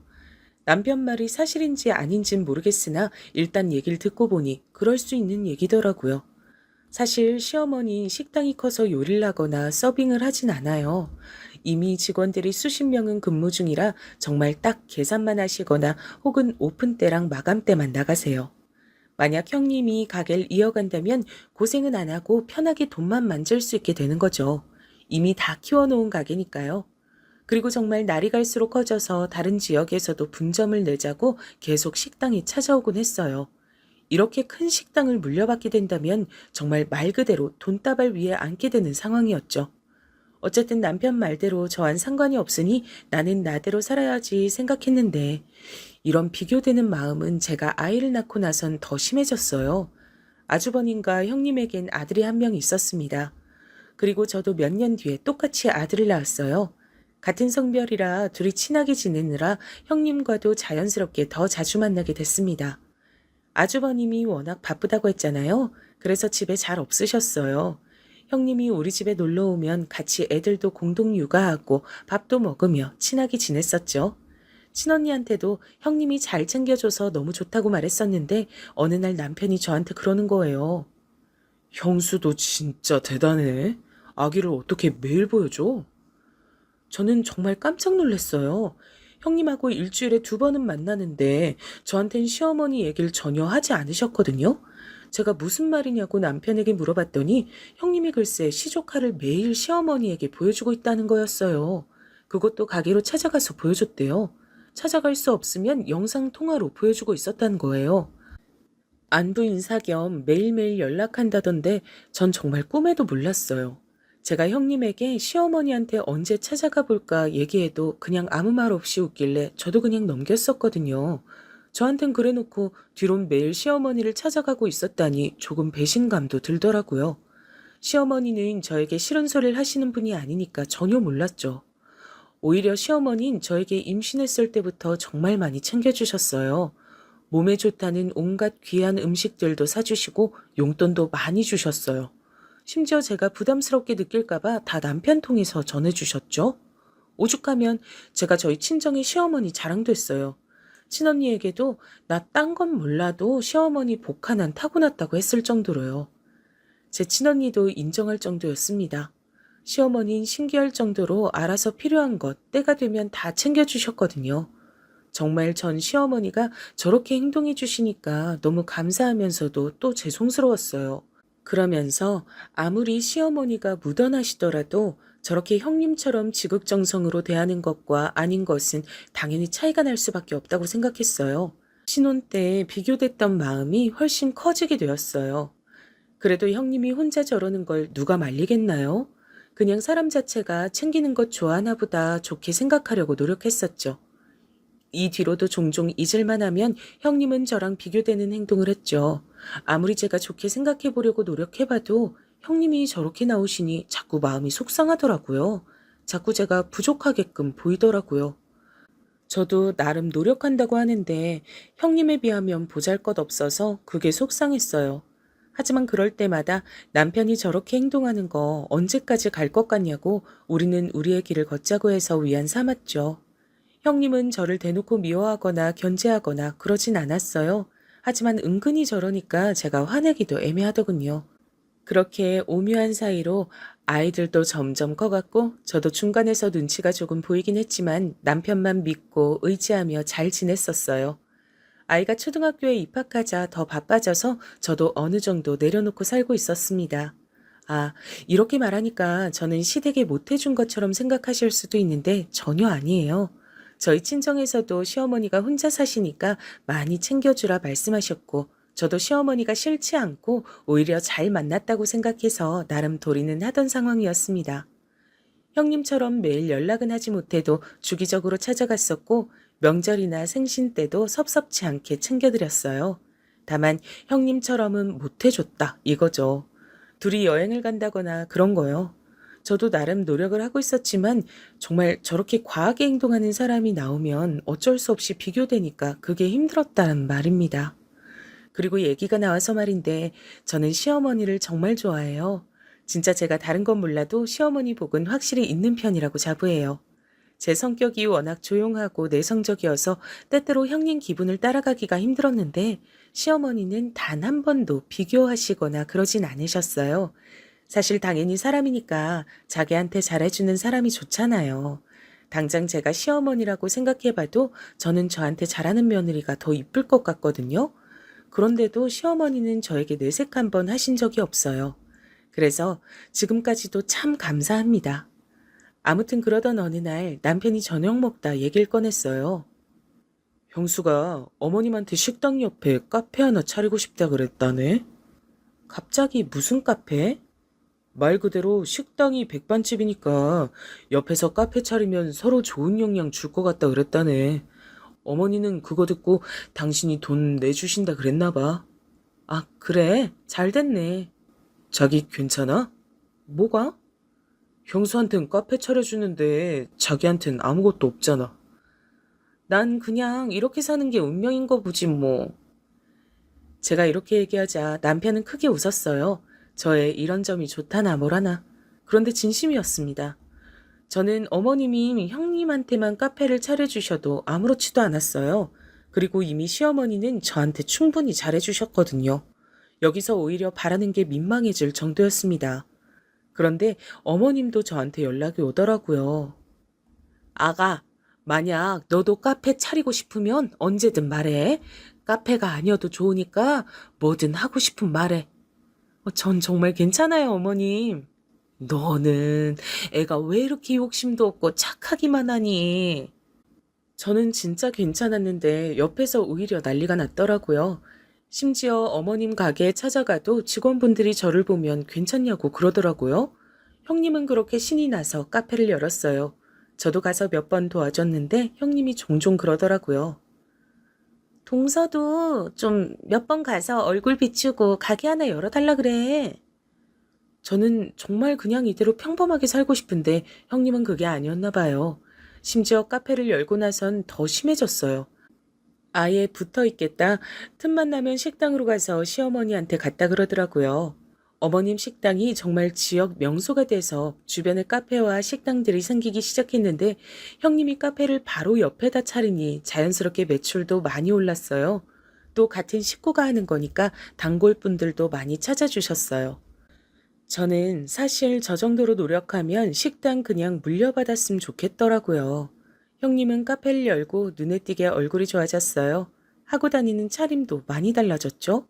사람이 여유가 생기니까 하고 다니는 행세가 많이 달라지더라고요. 저한테 형님은 가끔 흘러가는 말로 동서, 돈이 최고야 라고 말했던 게 기억이 나요. 아무튼 그렇게 살고 있었는데 남편이 이번엔 시어머니가 형님 어머님한테도 가게 하나를 열어줬다고 하더라고요. 무슨 가게냐고 물어보니까 옷가게래요. 형님 친정이 여유롭지 않다는 건 알고 있었어요. 전 형님도 형님이지만 시어머니도 정말 대단하다는 생각이 들었습니다. 며느리는 아들하고 같이 사니까 가게 차려줄 수 있지만 사돈까지 챙기시다니 정말 대단하다는 생각만 들었어요. 형님도 정말 대단했죠. 저는 친정이 아무리 어려워도 대놓고 우리 친정 도와달라고 말 못할 것 같은데 형님은 시어머니한테 부탁도 잘하더라고요. 그뿐만이 아니었어요. 형님은 아이를 사립학교에 보내고 싶었나 봐요. 시어머니한테 부탁해서 아주 비싼 학교에 보냈어요. 어머님이 우리 아이도 저 학교에 보내라고 하셨지만 저는 그냥 평범하게 키우고 싶어서 거절했습니다. 아이가 커가면서 형님의 사치도 점점 심해졌어요. 전 그냥 아이는 아이답게 키우고 싶었거든요. 그런데 형님은 아니었나 봐요. 어디서 처음 듣는 브랜드의 옷을 입히고 어디 학원을 보내야 하고 그런 게 굉장히 심했어요. 그럴 때마다 시어머니는 또 엄청나게 지원해 주셨죠. 그리고 시어머니의 식당처럼 형님의 카페도 장사를 잘하는지 많이 바빠졌어요. 제가 몇 번 찾아갈 때마다 직원들도 꽤 많아 보였고요. 카페 옆으론 호프집이 있었습니다. 젊은 남자 사장이 하는 곳이었는데 저와 남편도 종종 갔었던 기억이 나요. 분위기가 굉장히 좋아서 몇 번 찾아갔었습니다. 형님도 카페 바로 옆에 있는 가게니까 자주 가더라고요. 그래서 다 함께 일 끝나고 맥주도 마시고 그랬죠. 그렇게 카페 장사가 잘 되면 좋은 일이니까 전 잘 됐다고 남편에게 말했어요. 그리고 형님은 제 생각보다 돈을 정말 많이 좋아하더라고요. 카페를 열고 장사가 조금 되자 대놓고 사치를 부리기 시작했어요. 차도 좋은 것으로 새로 바꾸고 집도 이사 가고 입고 다니는 옷도 바뀌었어요. 남편이 어느 날 저녁 먹다 저에게 말했죠. 형수, 돈 좋아하는 건 알겠는데 너무 노골적이라 보기가 안 좋아. 그 말을 듣고 생각해 봤어요. 형님이 아무리 카페가 잘 된다고 하더라도 하고 다니는 건 그 이상이었거든요. 남편이 살짝 말해주기론 아주버님도 알고 계신다고 그러더라고요. 물론 버는 만큼 쓰는 건 중요하다고 생각해요. 하지만 그 정도가 심해지니까 보기가 안 좋았어요. 심지어 어머님 식당에 가서 주인 행세하기 시작했다 그래요. 그래도 어머님이 그 지역에서 몇십 년 동안 키워온 식당인데 좀 너무한다고 생각했어요. 어머님이 자기한테 카페도 차려주고 친정에도 옷가게를 차려주니까 완전 자기 세상이 된 거죠. 형님은 그것을 숨길 생각도 하지 않았습니다. 오히려 자기가 돈이 많으니까 여기저기 자랑도 많이 했습니다. 여행도 정말 많이 다니더라고요. 이상했던 건 그렇게 놀러 다니는데 아주버님하고 시조카는 같이 데리고 다니질 않더라고요. 혼자 뭐가 그리 좋은지 잘 놀러 다니고 했어요. 카페가 잘 되면서 시어머니를 찾아가는 것도 빈도가 많이 줄더라고요. 남편은 그걸 보고 저럴 줄 알았다고 얘기했어요. 시어머니는 내색조차 하지 않으셨고요. 그래서 시조카가 오히려 종종 우리 집으로 와서 같이 밥도 먹곤 했습니다. 제가 엄만 어디 가셨냐고 물어봐도 시조카는 그때마다 모른다 그러더라고요. 도대체 뭐라고 돌아다니길래 애도 방치하고 저러는 건지 의아했어요. 그렇게 노골적으로 잘하더니 이제 받을 만큼 받으니까 저러고 돌아다니는 건가 생각 들었어요. 우리 가족만 그렇게 생각한 건 아니더라고요. 제가 식당에 가서 일손을 도우려고 하면 오히려 단골 손님들이 저에게 말씀해 주셨어요. 둘째가 제대로 된 사람이지. 첫째 며느린 이제 살판 난 게 보여. 그럴 때마다 전 그냥 웃기만 했습니다. 그러면서 한편으로는 시어머니가 상처받지 않으셨으면 좋겠더라고요. 그러던 어느 날 아이가 학교에서 돌아와 간식을 먹이고 학원에 보내자마자 연락이 왔어요. 동서, 지금 어디야? 큰일 났어. 어머니 갑자기 쓰러지셨어. 빨리 병원으로 와. 주소 문자 보내줄게. 형님의 전화였어요. 어머니가 쓰러졌다길래 너무 놀라서 일단 남편에게 전화로 상황 설명을 했고 바로 병원으로 달려갔죠. 도대체 이게 무슨 일인가 너무 놀랐습니다. 정말로 손이 덜덜 떨려오더라고요. 설마 돌아가시는 건 아니겠지 생각하며 마음 졸였어요. 택시를 타고 불이 나게 달려간 병원엔 형님 혼자 있었어요. 그런데 평소와 달리 형님은 침착하더라고요. 오히려 제가 더 놀라서 당황한 채로 여기저기 이상은 없냐고 간호사들에게 물어보고 있었어요. 1인실로 옮기고 겨우 진정하고 있는데 의사 말을 들어보니 원인은 아직 모르겠으나 일단 깨날 때까지 기다려달라더라고요.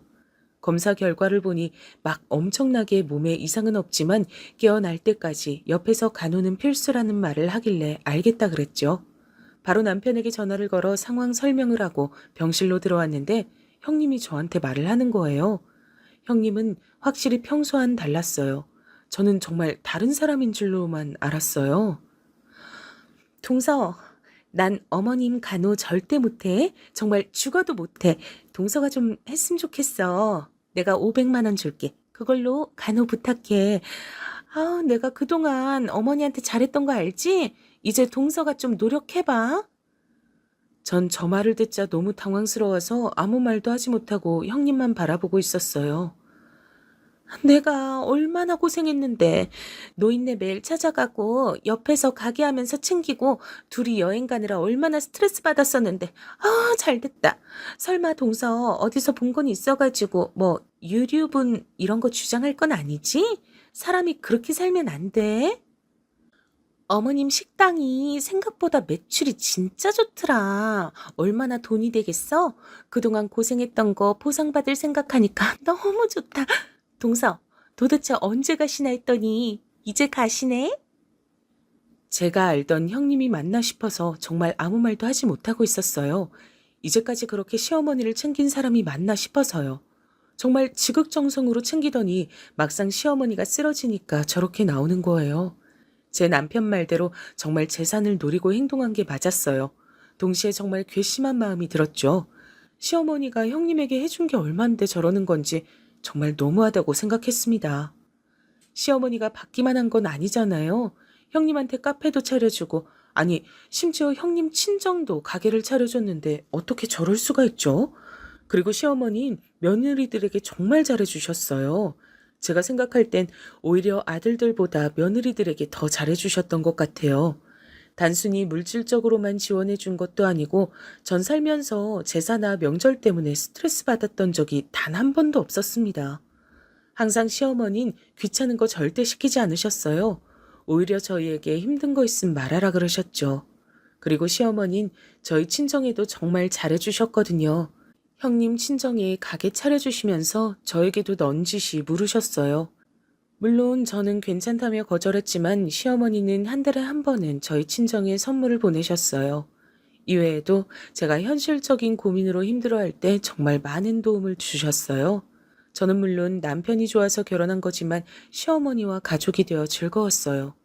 정말 저에게 시어머니는 그런 존재였습니다. 제 친구들도 저희 시어머니 같은 분 없다 그랬거든요. 그런데 시어머니한테 그렇게 받을 거 다 받아놓고 저러면 안 되지 않나요? 전 또 할 말을 하는 성격이라 바로 형님에게 말했죠. 형님, 그건 아닌 것 같아요. 어머님 간호야 제가 할 수 있지만 그런 식으로 말씀하시면 안 되죠. 뭐야? 이제야 착한 척해? 왜 이래? 그동안 나만 가게 열어서 배 아팠구나? 그러니까 이번에 잘하란 거야. 조언해주는 건데 왜 그래? 진짜 인간이 어떻게 저럴 수 있나요? 아주버님과 남편도 병원에 도착해서 들어왔어요. 무슨 일이냐고 묻길래 의사가 말한 대로 원인은 모르겠으나 눈 뜨실 때까지 일단 기다려야 된다고 말했어요. 다행히 몸에 긴급한 병이 있는 것은 아니니 안심하라고도 말했죠. 저는 형님이 저렇게 말했다는 것을 남편에게 말을 할지 말지 정말 고민이 많았어요. 하지만 확실했던 건 저런 소리를 들어버린 이상 시어머니 간호는 제가 해야겠다고 생각했죠. 일단 남자들을 돌려보내고 제가 형님에게 말했어요. 형님, 돈 안 주셔도 돼요. 어머님 간호는 제가 할 테니까 가서 일 보세요. 동서, 일해놓고 나중에 딴소리 하면 안 돼. 알지? 전 재산 필요 없어요. 식당도 물려받을 일 없어요. 정말 궁금하시면 남편한테 가서 물어보세요. 정말 진심이었어요. 형님도 나가고 시어머니를 보는데 마음이 아팠습니다. 혼자 남편이 빨리 죽고 얼마나 힘드셨겠어요. 작은 백반 가게에서 저렇게 지역 맛집이 될 때까지 얼마나 고생하셨을까요? 또 며느리가 저렇게 앞뒤가 다를 줄 누가 알았겠어요? 그것도 모르고 카페까지 차려주고 며느리 친정에까지 가게를 차려주셨으니 정말 저는 시어머니가 안쓰러웠어요. 지금의 그런 호탕하신 성격도 어쩌면 혼자 힘들게 사셨으니 만들어진 성격이라고 저는 생각해요. 자식들에게 절대 짐이 되는 분도 아니고 오히려 잘해주려고 노력하시는 분이거든요. 며느리들한텐 더욱 잘해주시죠. 형님이 저렇게 뒤통수를 치다니 제가 더 화가 나서 온몸이 부들거리더라고요. 남편에게 말하진 않았어요. 왜냐면 그냥 저 혼자 알고 싶었어요. 형님이 저렇게 앞뒤 다르단 걸 남편도 어느 정도 눈치채고 있었으니 굳이 나서진 않았습니다. 그러면서 저는 시어머니가 그냥 이 사실을 모르셨다면 좋겠다고 생각했어요. 그리고 시어머니는 무슨 병이 있으셔서 쓰러진 게 아니고 정말 원인 불명의 의식이 없으신 상태셨어요. 그래서 얼핏 보면 주무시는 것 같았죠. 의사 말에 의하면 그냥 정신적 충격을 받아 잠시 잠이 든 상태라고 하더라고요. 암에 걸렸다던가 뭐 특별히 어디가 안 좋아서 쓰러진 건 아니고 정말 정신적인 문제라 그랬어요. 스스로 일어나실 때까지 기다려달라고 하시더라고요. 그래서 간호는 딱히 힘들지 않았어요. 오히려 너무 심심해서 아들도 병원으로 종종 불러서 할머니에게 말 걸어보라고 하고 그랬어요. 남편이 저한테 고맙다고 말했지만 제가 하는 건 그냥 정말 옆에서 어머니가 눈을 뜨는지 안 뜨는지 지켜보는 것이어서 힘들진 않았습니다. 형님은 시어머니가 쓰러져서 병원에 있는 동안 저에게 어떠한 연락도 없었어요. 가끔 오히려 아주버님이 방문하셨죠. 아주버님은 굉장히 바쁘신 분이셨어요. 그런데 짬을 내서 시어머니를 보러 오시더라고요. 그런데 저는 형님 얘기를 먼저 꺼내고 싶지 않아 일부러 말을 안 했는데 아주버님이 오히려 저에게 물어보시더라고요. 집사람 혹시 안 들렸나요? 아까 병원 간다고 하던데. 그래요? 제가 못 봤나 봐요. 형님은 그새 거짓말도 하고 돌아다녔나 봐요. 병원은 무슨. 정말 저는 시어머니가 쓰러지고 형님 코빼기도 보지 못했어요. 형님을 생각할수록 점점 화가 나기 시작하더라고요. 그래도 그냥 참자 생각하며 넘겼어요. 그러면서 속으로 저렇겐 살지 말아야지 다짐했어요. 친언니에게도 전화해서 형님 욕을 했어요. 돈의 요물을 떠나서 사람이 저렇게 앞뒤 다르게 행동하니까 너무 없어 보인다고 욕했던 기억이 나요. 그렇게 몇 주가 지났을까요? 어머니가 그날따라 조금 이상했어요. 부정적으로 이상하다는 건 아니고요. 뭔가 평소와는 달랐어요. 손가락이 그날따라 움직이는 기분이 들었어요. 그리고 뭔가 표정이 다른 기분이 들더라고요. 마침 형님이 그때 전화가 오길래 얼떨결에 받아서 그대로 말했더니 자기가 오겠다는 거예요. 그래서 알겠다고 말하고 기다렸습니다. 그리고 아주버님과 제 남편에게도 차례로 전화해서 어머님 상태를 설명했어요. 제일 먼저 형님이 병원으로 왔습니다. 형님 얼굴도 정말 오랜만에 보는 거였어요. 형님은 도착해서 절 보고도 그냥 지나치더니 간호사한테 가서 상황 설명하더라고요. 사람이 변해도 어떻게 저렇게 변할 수 있을까요? 그리고 정말 기적적으로 시어머니가 눈을 뜨셨어요. 어머님! 형님은 거의 오열하기 시작했어요. 어머님, 제가 얼마나 걱정했는지 아세요? 시어머님의 이불을 부여잡고 형님은 그동안 자기가 걱정하느라 너무 속상했다, 가게 일이 손에 잡히질 않더라 등등 말을 하기 시작했어요. 반면 시어머니는 평온하셨습니다. 저는 형님 보고 진정하라 하고 이렇게 세웠어요. 시어머니가 깨어났으니 간호사와 의사들이 들어왔죠. 몇 가지 물어보고 이상 있는지 건강 상태를 확인하기 시작했어요. 정말 다행히 시어머니는 건강에 치명적인 이상이 있었던 것은 아니었습니다. 의사는 오늘 하루 지켜보고 내일 퇴원해도 좋다 그랬어요. 특별히 나쁜 점은 보이지 않다고 그랬죠. 저는 정말 걱정을 많이 했었는데 다행이라고 생각했습니다. 어머님, 그동안 정말 너무 걱정 많았어요. 제가 진짜 밥도 안 넘어가더라고요. 형님이 옆에서 또 걱정을 많이 했다고 말했어요. 그만해라. 듣기 싫다. 그 순간 시어머니가 소리를 지르셨어요. 저는 시어머니가 저렇게 소리 지르는 걸 처음 봤어요. 그리고 듣기 싫다니? 이게 무슨 일인가 싶어 시어머니를 쳐다봤죠. 사실 너무 놀랐습니다. 눈 뜨시자마자 저러실 줄은 몰랐거든요. 네가? 내 걱정을 해? 그런 사람이 둘째한테 돈 줄 테니까 간호를 시켜? 뭐? 그동안 고생? 내가 그때 다 듣고 있었어. 세상에. 알고 보니 시어머니는 쓰러지셔서 병원에 실려오셨을 때 다 듣고 계셨다는 거예요. 그런데 여러분, 더 충격적인 말은 뒤에 나오는 말이었어요. 카페랑 사돈댁한테 마련해준 가게도 다 빼라. 명인 내 명이니까 그냥 내가 다 처분해야겠어. 어머님, 갑자기 왜 이러세요? 갑자기? 내가 너 호프집 사장하고 바람난 거 모를 줄 알아? 그 소리에 옆에서 듣던 제가 더 놀랬습니다. 바람이라니? 그것도 호프집 사장하고? 형님은 망부석처럼 굳어서 아무 말도 하지 않았어요. 내가 너네 같이 아파트 들어가는 거 보고 놀라 쓰러졌는데 손바닥으로 하늘을 가려라. 정말 어떻게 그럴 수가 있어? 내가 정말 분통 터져서 살 수가 없다. 그 순간 아주버님과 남편도 병실에 들어왔어요. 시어머니는 아들들을 보자 눈물을 흘리셨어요. 아이고, 불쌍한 내 아들. 어떡하니 정말. 아주버님과 남편은 이유를 모르니 영문을 모르겠다는 표정이었어요. 어쩌다 저런 여우 같은 여자한테 걸렸어. 돈 좋아하는 건 알고 있었는데 바람이 나다니. 정말 이게 무슨 일이냐? 그냥 돈만 좋아하는 거면 누가 뭐라고 하니? 세상에 호프집 사장하고 바람이 났댄다. 시어머니는 저희가 다 같이 있는 곳에서 형님이 불륜했다고 말씀하셨어요. 아주버님은 정말 모르고 계셨는지 형님에게 묻더라고요. 형님은 처음엔 절대 아니라고 했어요. 무슨 소리냐고 자기는 너무 당황스럽다고 하더라고요. 어머님, 어떻게 저한테 그러세요? 제가 이제까지 어머님께 잘했던 거 어머님이 더 잘 아시지 않으세요? 갑자기 불륜이라뇨. 네가 옆 가게 사장이랑 여기저기 다닌 거 내가 모를 줄 알았어? 내가 한두 번 그런 소리를 들은 게 아니야. 네, 알고 보니 형님은 옆 호프집 가게 사장과 바람이 났더라고요. 시어머니 가게가 워낙 지역에서 유명하다고 했잖아요. 그러다 보니 지역 어딜 가도 시어머니를 알고 계셨어요. 그 가게에 매일같이 드나드는 형님도 당연히 사람들이 알고 있었고요. 그런데 겁도 없이 바로 옆 가게 사장하고 바람이 났던 거예요. 게다가 형님이 그 지역 토박이라 형님도 모르는 사람이 없었는데요. 당연히 손님분들이 여기저기서 목격하고 그걸 시어머니한테 전달한 거예요. 형님은 인정하지 않았습니다. 오히려 증거 있냐고 막 울면서 소리를 지르기 시작했어요.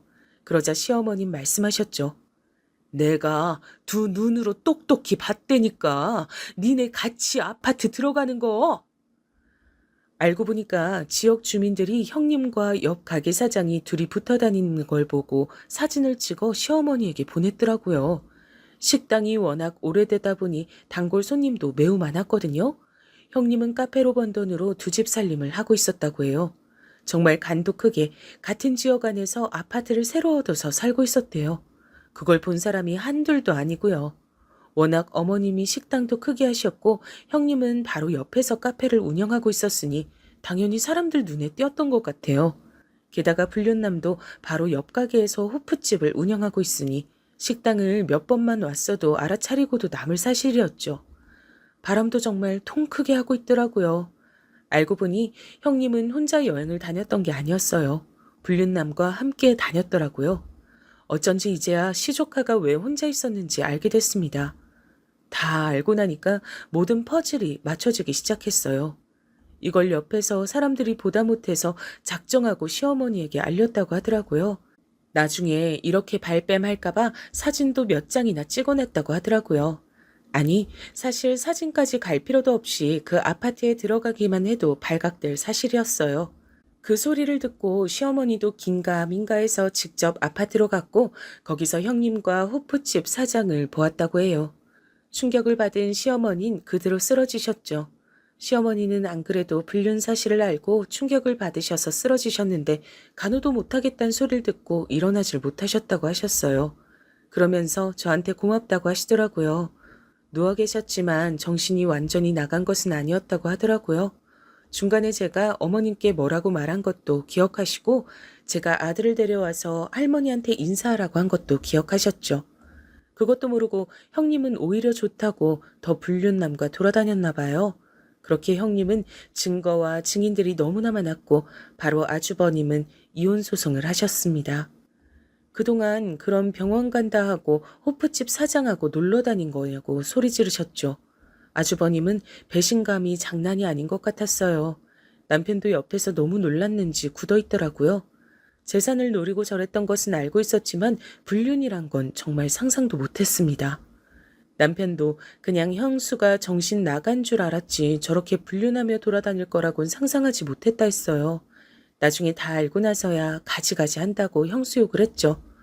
또 이 좁은 지역에서 간도 크다고 생각했죠. 같은 동네 살면 사실 한 다리 건너면 다 아는 사이잖아요.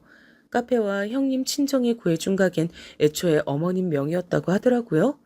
어머님이 절 따로 불러서 말씀하셨어요. 아가, 네가 카페 이어서 해라. 어머님, 제가 과연 잘할 수 있을까요? 전 정말 괜찮아요. 아, 못할 건 뭐냐? 아니면 명의 변경을 해줄 테니까 가게 나가지 말고 돈만 벌어. 내가 정말 고마워서 그래. 그리고 예전부터 내가 너무 못해준 것 같아 신경 쓰였어. 어머님은 형님이 하던 카페를 저에게 주었어요. 사실 얼떨결에 운행하게 된 거라 아직 많이 부족해요. 제가 직접 나가서 뭘 하진 않고 문만 여닫고 있습니다. 아무것도 모르고 시작했지만 그래도 나름 즐기면서 사는 중이랍니다. 형님은 어떻게 됐냐고요? 그대로 이혼당했어요. 가게는 당연히 뺏겼죠. 사실 형님 사돈 쪽에서 식당에 찾아와서 행패도 부리고 그랬습니다. 가게를 줬다 뺏는 게 어딨냐고 막 따지기 시작했죠. 그런데 그런 소린 바람 피운 자기 딸한테 뭐라 해야 하는 거 아닐까요? 정말 콩 심은 데 콩 난다는 말이 이런 말이구나 싶었어요. 형님은 끝까지 자기 잘못이 없다고 했대요. 저도 남편한테 들은 건데 오히려 법원에서 자기가 피해자라고 했다고 하더라고요. 혼자 시어머니 부양하느라 힘들었다고 말도 안 되는 소리도 하고 막 이대로 당할 수는 없다고 오열하기도 했대요. 사람이 양심이 없어도 너무 없는 거 아닌가요? 시어머니 부양이라니. 전 그 말을 듣고 너무 어이가 없어서 웃었어요. 오히려 시어머니가 저희에게 지원을 너무 많이 해주셔서 문제가 되지 않을까 걱정은 했어도 혼자 부양하느라 힘들었다뇨. 그런 사람이 카페도 받고 친정 가게도 차려달라고 하나요? 또 이것도 나중에 알고 보니 시어머니가 쓰러져서 병원에 계실 때 식당에서 자기가 사장인 것처럼 행동해서 직원들 불만도 매우 많았다고 해요. 시어머니는 직원들에게 절대 막대하지 않았는데 형님은 막 이것저것 시키고 그래서 직원들끼리 만약 형님이 사장이 된다면 그만둘 생각도 하고 있었다고 해요. 시어머니가 쓰러지시기 전부터 형님이 그런 낌새가 보이긴 했지만 시어머니가 쓰러지고 나선 더 심해졌다고 그러더라고요. 그러면서 노골적으로 티를 내기도 했었대요. 이 가게 이제 내 거니까 뭐. 이런 말도 서슴없이 하고 했다 그래요. 정말 사람이 양심이 없어도 너무 없어요. 또 공판에서 들은 내용으론 애초에 시어머니한테 잘했던 이유도 재산을 받아서 바람난 남자와 둘이 살려고 했다고 하더라고요. 일부러 카페도 그래서 그 사장 옆에 얻은 거였죠. 둘이 원래부터 알던 사이라고 했고요. 형님은 그 지역 토박이었고 그 남자도 토박이었대요.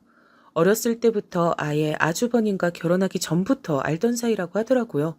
그리고 정말 충격적이었던 사실은 그냥 결혼 자체가 돈 보고 결혼한 거라고 하더라고요. 어릴 때부터 그 지역에서 자란 토박이잖아요. 작은 백반집이 점점 잘 되다 보니까 그걸 보고 있다가 아주버님한테 다가가서 계획적으로 결혼을 했다고 하더라고요. 애초에 사기 결혼이었던 거예요. 재산을 노리고 한 결혼이니 그렇게 시어머님한테 잘했던 거고요. 이 사실은 놀랍게도 불륜남의 입에서 나온 사실이에요. 형님은 불륜남을 만날 때마다 내가 꼭 저 식당 차지하고 말 거라 이렇게 말했대요. 그리고 형님 친정도 다 한 통속이었다고 해요. 그래서 옷가게도 얻어내고 이미 다 딸이 계획적으로 접근했다는 사실을 알고 있었대요. 어쩐지 모든 사실이 다 밝혀졌는데도 당황한 티가 하나도 없더라고요. 다 한 통속이었던 거죠. 이 사실도 저 남자가 양심 고백을 해서 모두가 알게 되었죠. 자기도 그냥 처음엔 가볍게 생각했었는데 날이 갈수록 형님의 행패가 심해지니까 감당하기 힘들었다고 그렇게 고백했다네요. 그리고 여러분, 정말 제일 충격적이었던 게 뭔지 아세요? 알고 보니 형님은 저 불륜남과 애도 가졌다고 해요. 이것도 저 남자의 입에서 나왔어요. 남편은 애초에 형님이 아주버님과 사랑으로 결혼한 게 아니고 계획적으로 접근했던 거니까 놀랍지도 않다던데 저는 정말 충격받았어요. 시어머니 돈으로 가게도 열고 그렇게 사치 부리면서 살다가 아이까지 가지다니 정말 이건 너무하지 않나요? 그래도 세상에 거짓은 없다더니 이게 다 들통이 났네요. 남의 돈으로 그렇게 행복하게 자기 하고 싶은 거 다 하고 살더니 잘 됐다 싶었어요. 저러니 시어머니가 쓰러졌던 사실이 형님에겐 얼마나 큰 행복이었겠나요?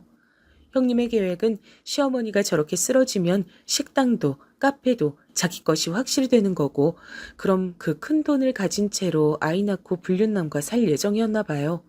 재산을 받고 이혼하고 싶었기 때문에 그때를 기다린 것 같았어요. 하지만 다행히 시어머니가 그 사실을 알게 됐고 그렇게 형님은 재산도 받지 못하고 이혼당해서 지역 자체를 떠나게 됐죠. 더 이상 살 수가 없죠 뭐. 어딜 가도 다 아는 사람들이었으니까요. 이 사건 이후로 저도 한동안은 돌아다니면서 질문 받느라 너무 힘들었어요. 그래도 저는 당당하니까 잘 돌아다녔죠. 하지만 어딜 가도 우리 집 얘기가 나오니 힘들긴 했어요. 제가 힘들어하니까 오히려 시어머니는 저를 위로해 줬어요. 아가, 다 무시해라. 정말 저희 시어머니 대인배 아닌가요? 그리고 형님은 저 불륜남과도 관계가 아예 끝났다 그래요. 그렇게 요란하게 불륜하더니 나중엔 서로 탓하며 공방에서 싸웠다 하더라고요. 지금은 형님이 어디서 뭐라고 사는지도 모르겠네요. 애초에 궁금하지도 않지만 정말 흔적도 없이 사라졌어요. 아이를 낳았는지 말았는지도 몰라요. 아주버님도 저희 볼 면목이 없다고 식당은 남편 보고 받으라고 했다고 하더라고요. 사실 아주버님은 충격을 많이 받으셨어요. 결혼 자체가 계획적이었단 사실을 알게 되니 당연히 그럴 것 같아요. 아무리 아주버님이 묻어나셔도 사기 결혼은 충격이죠. 그래서 남편과 아주버님을 일부러 많이 찾아갔어요. 사람을 좀 만나야 나아질 것 같았죠. 아주버님은 초반에는 아주 정신이 아프셨는데 점점 나아지셨습니다. 오히려 시어머니보다 아주버님이 충격을 많이 받으셨습니다. 하긴 저라도 남편이 저와의 결혼 목적이 돈 때문이라고 하면 정말 충격받을 것 같아요. 물론 제 친정이 부자가 아니지만요. 시조카는 당연히 아주버님이 키우고 있어요. 이것도 나중에 들은 사실인데 형님은 아이에게도 신경을 안 썼다고 하더라고요. 저는 정말 몰랐는데 시조카의 입에서 나온 사실은 정말 충격적이었어요. 알고 보니 형님 정말 나쁜 사람이더라고요. 형님은 시어머니에게 아이를 보여줄 때만 예뻐했대요. 만약 시댁에 가지 않는 날엔 밥도 제대로 차려주지 않았다 그래요. 배고프다고 하면 알아서 먹으라고 했대요. 학교도 그 좋은 고급 사립학교에 가고 싶지 않았는데 안 가겠다고 하면 소리를 지르고 나가라고 하니 어쩔 수 없이 갔다고 하더라고요. 그리고 시어머니가 쓰러져서 병원에 계실 때도 형님은 살판 나서 불륜남과 노느라 아이는 챙기지 않았다고 하네요. 아주버님이 매우 바빠서 집에 잘 못 들어가셨는데 시조카는 그럴 때마다 혼자 집에 있었다고 해요. 기본적으로 밥도 잘 챙겨주지 않았고요. 그 소리를 듣는데 시조카도 너무 안쓰러웠어요. 시조카는 오히려 엄마가 이제 같이 살지 않고 아빠와 할머니랑 살게 됐다고 듣자 눈에 띌 정도로 좋아했어요. 시어머니는 시조카의 얘기를 듣자마자 바로 당신 집으로 데려왔어요. 어머님이 손주들에게 정말 잘해주셨거든요. 시조카한테도 잘해주셨지만 저희 아이에게도 최고였죠. 저희 아이도 할머니 보러 가자고 하면 정말 좋아해요. 아주버님도 처음엔 모르셨다가 나중에 시조카의 얘기를 듣고서는 그만 힘들어하셨어요. 저런 이상한 여자 때문에 힘들어하는 것은 시간 낭비라고 하시더라고요. 이 사건을 겪으면서 전 정말 그냥 착하게 사는 게 최고라고 느끼게 됐죠. 그리고 거짓말은 결국 들통난다는 사실도 다시 한번 깨달았습니다. 그 뒤로도 시어머니는 저에게 틈만 나면 잘해주시려고 노력하셨습니다. 제가 친언니가 있다고 했잖아요. 언니와 함께 운영하라고 요즘 유행하는 대형 카페도 따로 차려줬어요. 그렇게 저는 얼떨결에 카페 2개를 운영하게 됐는데 제가 분명 자신 없다고 거절했었는데 그냥 뭐 하지 말고 그럼 통장으로 들어오는 돈이나 세라고 하시더라고요. 친언니가 제가 너무 묻어내서 속 터지는 경우가 많았는데 오히려 살다 보니까 이런 행운도 찾아온다고 정말 신기해했네요. 저는 정말 가만히 있다가 요즘 예상치 못한 돈벌이에 신이 나요. 남편이 나쁘게 살면 다 저렇게 된다고 하는데 그 말이 맞는 것 같습니다. 그리고 시어머니의 식당은 저희 부부도 물려받지 않으려고요.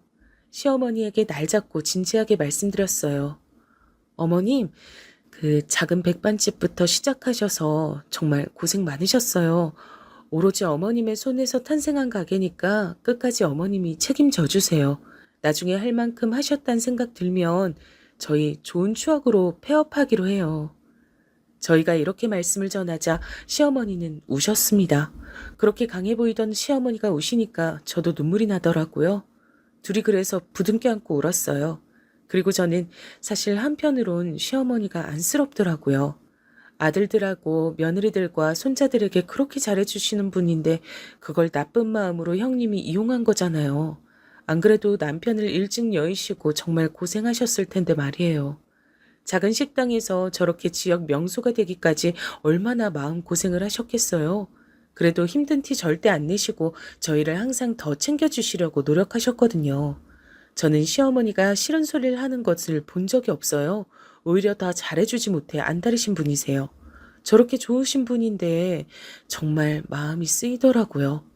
저도 배신을 당해본 적은 없지만 상상만으로도 가슴이 찢어집니다. 그것도 저렇게 노골적으로 티가 나게 잘해주다가 배신당한 거니 시어머니 속이 말이 아닐 것 같았어요.